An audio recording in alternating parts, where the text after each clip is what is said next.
Hello friends, my name is Umesh Kai and today we are discussing regarding the good process and bad process. In manufacturing process, objectives of setting every process is to obtain the component within specification, and out of specification components always lead to the rejection, rework and problem to the customer. So today we are going to discuss how we can analyze the our processes, whether it is good process or bad process, what are its parameters. So be with us to the end of the video, and if you like the video, subscribe the video, share the video. So let us start. We'll initially discuss first slide, that is what is bad process. So in this first slide you are observing that we have plotted one bell curve, and on x-axis we have plotted the dimension from 6.9 mm to the 7.3 mm, and the lower specification limit is on the 7 mm and upper specification limit is 7.2. It means the specification mean is 7.1 mm and the tolerance is plus minus 0.1.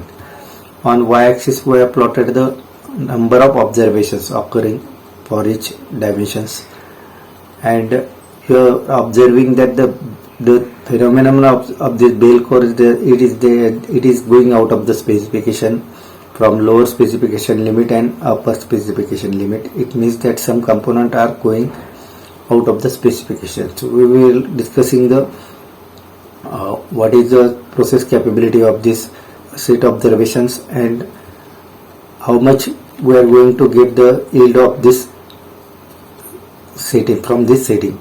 Slide you are observing on the right side, the specification is given, that is 7.1 plus minus 0.1. This process capability formula is 2T above divided by the 6 sigma. So then we have calculated the standard deviation. The standard deviation, how to calculate the standard deviation. I am attaching this with this video, how we are going to calculate the standard deviation. So it is given in the description and link in I button.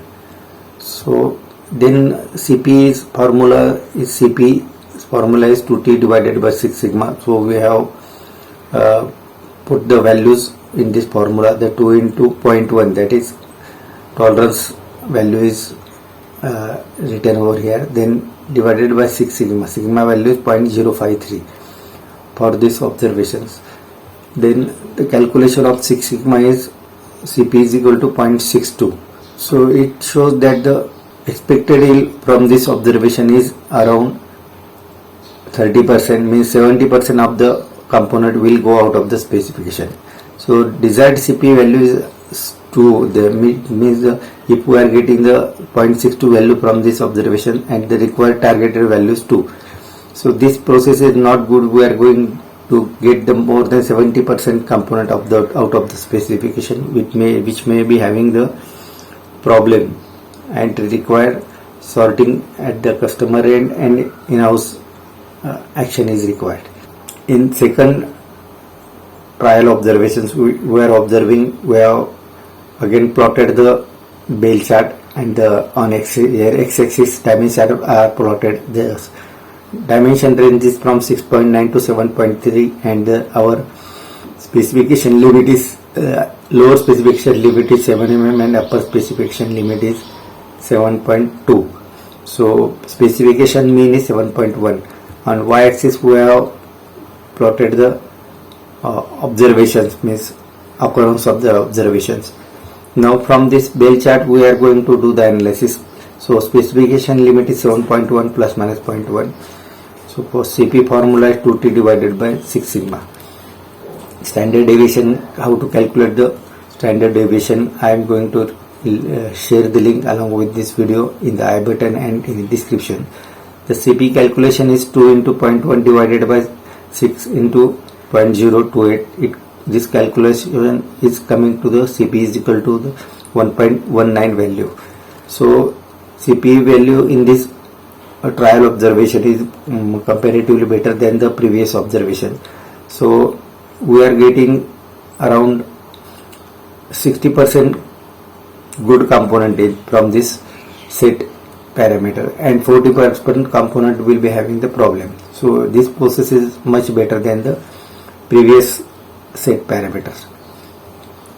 Then we are discussing the last slide. Axis values are from 6.9 to 7.3 and specification is 7 to 7.2. That it means the lower specification limit is 7 mm and upper specification limit is 7.2. On y-axis we have plotted the numbers, means occurrence of the observations. You are observing the specification limit is 7.1 plus minus 0.1. Cp formula is 2T divided by 6 sigma, and the calculation comes to the value of Cp is equal to 2.38. This is much better process than the previous.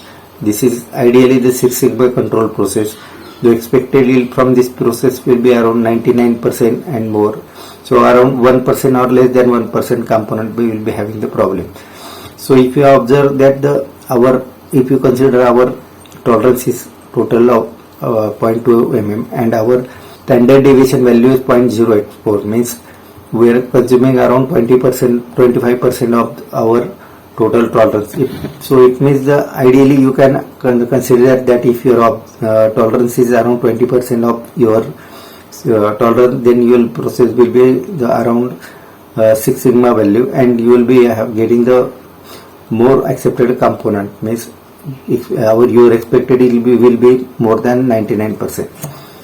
So this is regarding today's video. We have discussed about the what is good process and what is bad process and parameters for the 6 sigma control process. So now we are closing the video. If you like the video, subscribe the video, share the video. Thank you to join my video. Thank you very much.